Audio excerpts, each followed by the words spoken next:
At the White House, two security guards stood watch, their shift seemingly uneventful. That changed when the ground beneath them started to rumble violently, fissures splitting the pavement as dust and smoke billowed in the air. From deep underground, two massive figures emerged, identical, blue-skinned, muscular, and armed. The Mauler twins had arrived. Gunfire erupted as the guards opened fire in desperation. Bullets ricocheted harmlessly off the Mauler's thick skin. One guard, his hands shaking, managed to shoot one of the twins in the eye, momentarily staggering him. But in that pause, it didn't last long.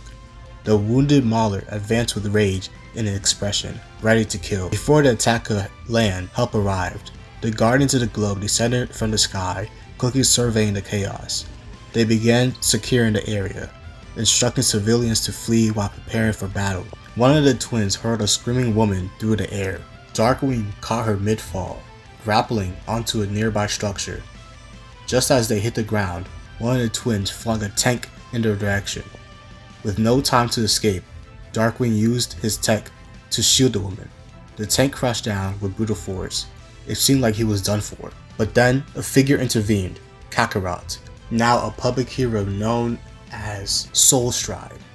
Effortlessly, he caught the tank mid-air, his muscles straining as he slowly lowered it. With his help, Darkwing escaped and the woman was safely evacuated. Omni-Man arrived too, coordinating efforts with the Guardians. Kakarot wasted no time. He lunged at one of the Mauler twins with overwhelming speed.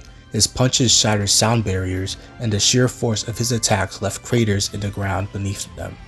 The Mauler twins tried to fight back, but it was useless. They had no way of defending against someone with Kakarot's raw power. Each strike knocked them down further, until the resistance faded completely. What was supposed to be a bold invasion ended with the villains lying in broken heaps. Meanwhile, at the Grayson household, Mark watched everything unfold on the news. He saw his brother Kakarot on screen alongside their father Omni-Man, and the Guardians. A surge of emotions hit him: admiration, envy, and frustration. Kakarot was already recognized as a hero. Mark, on the other hand, still felt powerless.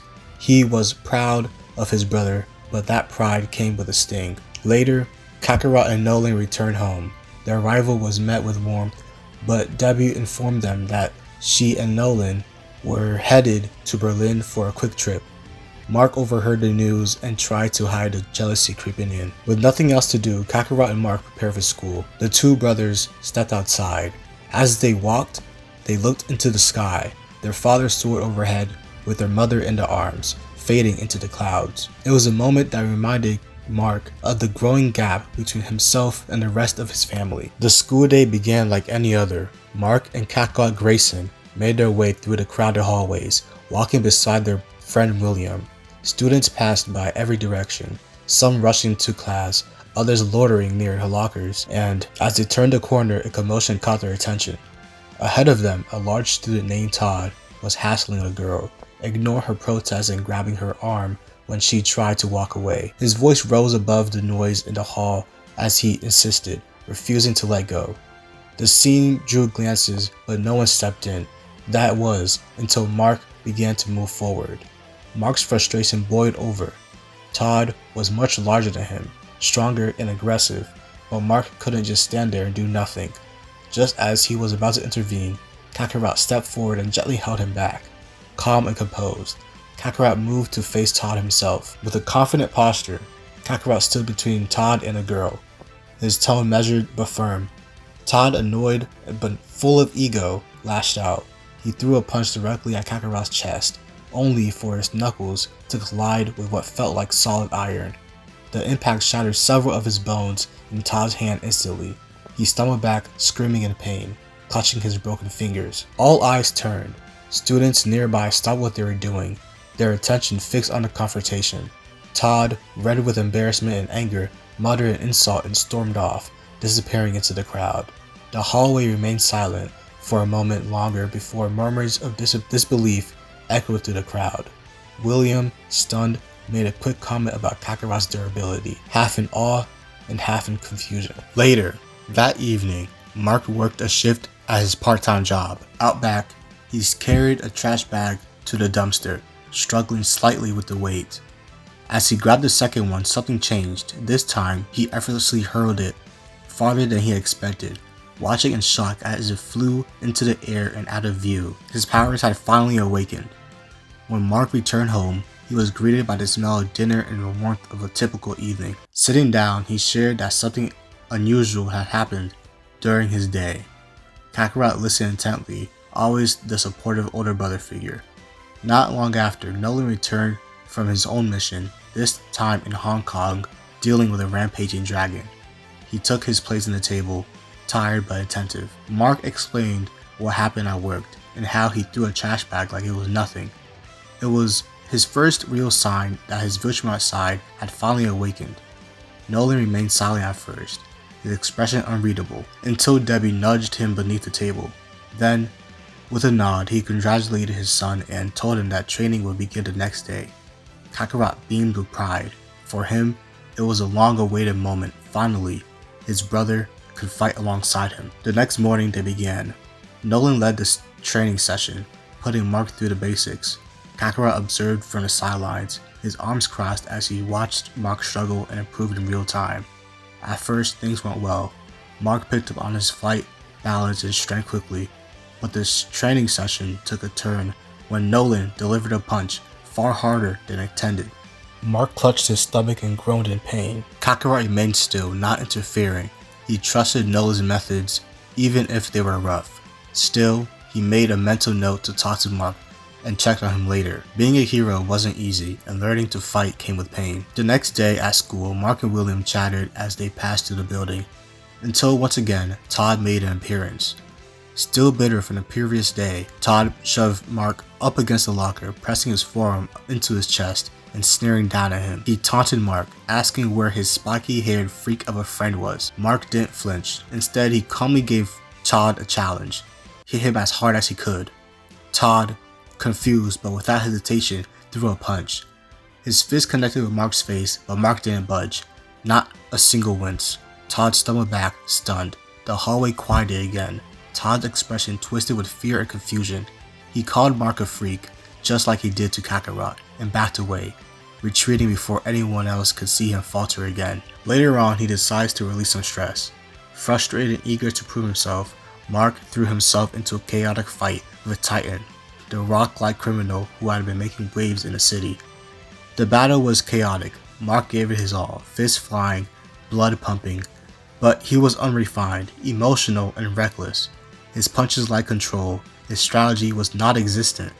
Though he eventually gained an upper hand, it came with a cost of heavy damage to the city block around him. Then, in the midst of the aftermath, Omni-Man descended from the sky. Nolan's face was hard and unreadable. He surveyed the destruction, shattered windows, collapsed walls, and terrified civilians, and turned his eyes to Mark. With a measured disappointment, he pointed out the collateral damage, calling his son reckless and unready. His criticism stung more than any punch Mark had ever taken. Mark, overwhelmed and desperate, he asked him to be hit. He needed to prove himself in a real fight to show he was worthy of being called Omni-Man's son, to show he was worthy of being a Viltrumite. But Nolan didn't budge. Instead of violence, he offered reassurance. He told Mark that he did believe him, and that he always had. The sincerity in Nolan's voice cut deeper than any insult. Mark, caught off guard by the rare softness in his father's words, stepped forward and embraced him. The tension broke. For a moment, they were just father and son again. To Mark, this was a new beginning. Nolan brought Mark to meet Art Rosenbaum, the legendary tailor of heroes. Art welcomed them in, and after trying out a few suits, he commented that he wanted something that was iconic. The following day was different. A father and son playing catch, their throws launching a ball across continents and oceans. But beneath the fun, Mark's thoughts turned inward. As they threw, he confessed his fears, the pressure of being a hero, the worry of not living up to expectations, and the gnawing doubt that maybe he wasn't ready for this life. Nolan's answer was simple. Fear was natural, but the difference between heroes and others is what they do despite of that fear. He told Mark that most kids his age only feel invincible. But Mark actually was. Inspired by his father's words, Mark flew straight to Art's shop and declared he had made his decision. He had chosen his name. Later that evening, he perched himself atop a construction crane. He rose into the air. Beside him, soaring just as confidently, was Kakarot. The brothers in arms cruised through the skies until a streak of light broke the peace. A laser, red and hot, blew nearby buildings. In the distance, Kill Cannon, a dangerous super colonel, was exchanging fire with city police. Energy blast from his cannon reduced patrol cars to molten scrap, and the arriving officers were outmatched. Kakarot didn't hesitate. In an instant, he raised his hand and fired a control key blast near Kill Cannon's feet, halting his movements without causing him harm. It was a warning. Moments later, Mark crashing into the scene like a comet, driving his fist into Kill Cannon's chest and setting him flying through the building's walls and down the pavement. The villain groaned and twitched, unable to move, defeated before he could even react. As the dust settles, the two teens stood above the wreckage. But while the city slept a little easier, darkness was brewing. Far away, inside the Guardians of the Globe's headquarters, Omni-Man stood alone. His chest rose and fell with heavy, strained breaths. His costume was torn and soaked in blood, none of it his own. Around him, the bodies of the Guardians lay broken and lifeless. One by one, they had fallen to him, unable to comprehend why one of the world's greatest heroes had turned against them. But for Nolan, the time for pretending had ended. With Mark's powers finally manifesting, the final phase of his mission had begun. The Guardians had been Earth's strongest line of defense, and now they were gone. The goal was simple: weaken the planet, remove its protectors, pave the way for Viltrumite conquest. Yet, a part of Nolan remained conflicted. Mark's potential was promising, and Kakarot's strength was even greater. Though not of Viltrumite blood, Kakarot had proven himself a warrior far beyond expectations. He was strong, adaptable, and fearless. In truth, Nolan hoped that Kakarot would join him. The boy had always looked up to him, trusted him. If anyone could understand the importance of Viltrumite's cause, it would be Kakarot. Or so he hoped. And if the two of them stood by Nolan's side, there would be no force on Earth that could oppose them. But deep down, Nolan knew Kakarot's heart belonged to the people of this world. He couldn't help but wonder if he should have raised them with traditional Viltrumite ideologies instead of playing a role as Earth's strongest protector. Now, it was far too late for that. The blood had been spilt, the stage was set, and the world, Mark, Kakarot, and the others will soon learn the truth.